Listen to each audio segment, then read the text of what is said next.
السلام علیکم معزز سامعین، آج میں آپ کے لیے بلال کی 35ویں قسط لے کر آئی ہوں۔ اس سے پہلے کہ ہم شروع کریں، برائے مہربانی آپ چینل کو سبسکرائب کر دیں اور بیل آئیکن پریس کر دیں تاکہ آنے والی تمام اقساط آپ تک بر وقت پہنچ سکیں۔ شکریہ۔ پہلی اسلامی مملکت۔ مدینے میں ہجرت سے پہلے کوئی مملکت نہیں تھی کہ نظم و نسق کے پہلے سے بنے ہوئے قوانین اور قواعد پہ تھوڑا بہت رد و بدل کر کے کام چلا لیا جاتا۔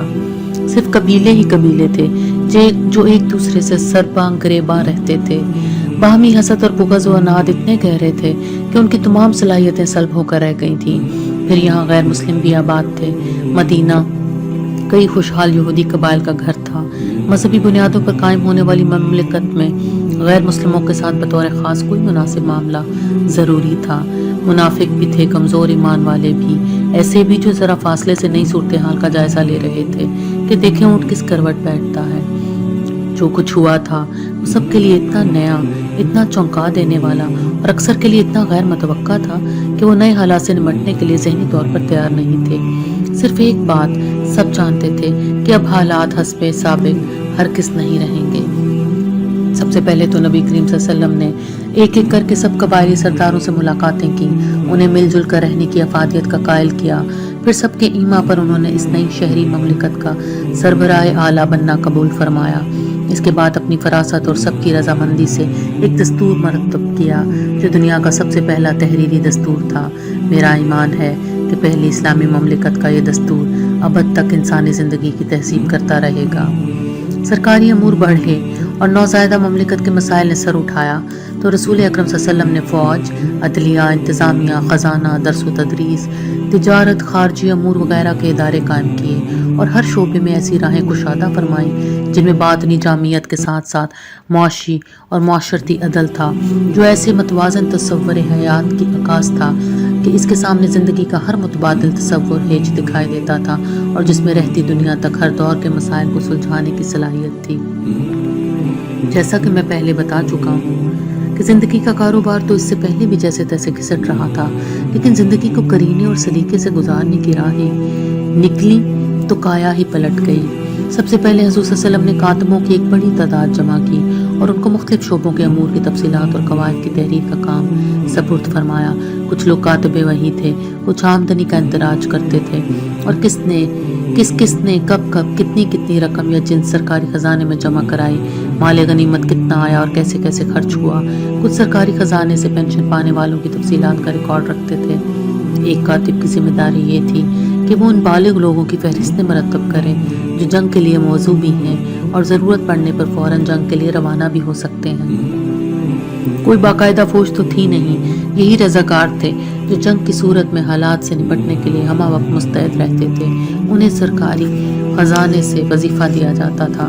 امور مملکت کا بوجھ آ پڑا تو چند ہی ماہ میں ہماری تعمیر کی ہوئی مسجد ناکافی ہو گئی، کیونکہ یہ صرف ہماری جائے عبادت نہیں تھی بلکہ مدینے میں قائم ہونے والی پہلی مملکت اسلامیہ کا صدر دفتر اور تمام ملت اسلامیہ کا دینی اور سیاسی مرکز و محور بھی تھی۔ چنانچہ مسجد کی توسیع کے لیے ہم ایک بار پھر سے کمر بستہ ہو گئے۔ مسجد میں توسیع ہوئی اور ساتھ ہی 4 حجرے تعمیر کیے گئے، ایک سودا رضی اللہ تعالیٰ عنہ کے لیے، ایک ام کلثوم رضی اللہ تعالیٰ عنہ کے لیے اور فاطمہ رضی اللہ تعالیٰ کے لیے، ایک عائشہ رضی اللہ تعالیٰ عنہ کے لیے جن کی رخصت کے دن قریب آ رہے تھے، اور ایک حجرہ سرکاری خزانے کے لیے جس میں سرکاری رقم اور سرکاری ملکیت کی چیزیں رکھی جاتی تھیں۔ یہ حجرہ مکفل رہتا تھا۔ حضور صلی اللہ علیہ وسلم نے حکومت کی آمدنی اور خرچ کا حساب کتاب میرے سپرد فرما دیا تھا۔ گویا مجھے دنیا کی پہلی اسلامی مملکت کا پہلا وزیر خزانہ بنا دیا گیا تھا۔ مجھے بڑی سعادت تھی یہ مجھ غلام زادے کی کہ مجھے اتنی بڑی ذمہ داری سونپی گئی۔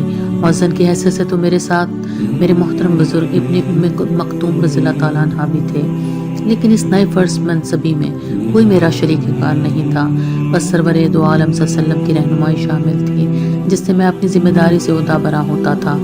شروع میں تو یہ کام مجھے بہت مشکل نظر آیا، لیکن جو وقت گزرتا گیا نبی کریم صلی اللہ علیہ وسلم کی توجہ سے میری پریشانیاں کم ہوتی گئیں۔ ابتدا میں میری مشکل یہ تھی کہ آمدنی کے نہ ذرائع متعین تھے نہ مقدار۔ یہ بھی نہیں معلوم تھا کہ آمدنی کی صورت کب پیدا ہوگی، یہ لکھ چھوڑنا کہ کتنی رقم وصول ہوئی، کب اور کہاں سے وصول ہوئی کوئی مشکل کام نہیں تھا، لیکن متوقع آمدنی کا اندازہ نہیں لگ پاتا تھا، نہ یہ علم تھا کہ آمدنی کب ہوگی ادھر خرچ تھے کہ رکتے ہی نہیں تھے۔ غریب اور محتاجوں کی امداد، جس میں حضور صلی اللہ علیہ وسلم کے حکم پر اہل صفہ کے تقریباً 80-90 حضرات کی کفالت شامل تھی۔ مختلف سرکاری امور پر مقرر کارکنوں کی تنخواہیں، جنگ میں گرفتار ہونے والے مسلمانوں کی کلو خلاصی کے لیے رقم کی ادائیگی، بیواؤں کی خبرگیری، بے وسیلہ مقروضوں کی اعانت، مسافروں کی دیکھ بھال، سرکاری مہمانوں کی توازہ، اور ان سب کے علاوہ وہ خرچ جو کسی خاص صورتحال میں ایسے لوگوں پر اٹھتا تھا جن کی کسی خاص وجہ سے دل جوئی منظور ہوتی تھی۔ یہ سب اللہ سبحانہ و تعالیٰ کے احکامات تھے۔ پھر غزوات اور سرایہ کے اخراجات، یہی صورتحال تھی ہمارے بجٹ کی۔ زکوٰۃ کی فرضیت یعنی 9 ہجری سے قبل۔ اس کے بعد صورتحال بہت بہتر ہو گئی تھی کیونکہ باقاعدہ اور بر وقت آمدنی کے ذرائع بن گئے تھے۔ اس سے پہلے تو یہ تھا کہ کچھ مسلمان رضاکارانہ طور پر اپنی آمدنی سے کچھ رقم حضور صلی اللہ علیہ وسلم کی خدمت میں پیش کر دیتے تھے۔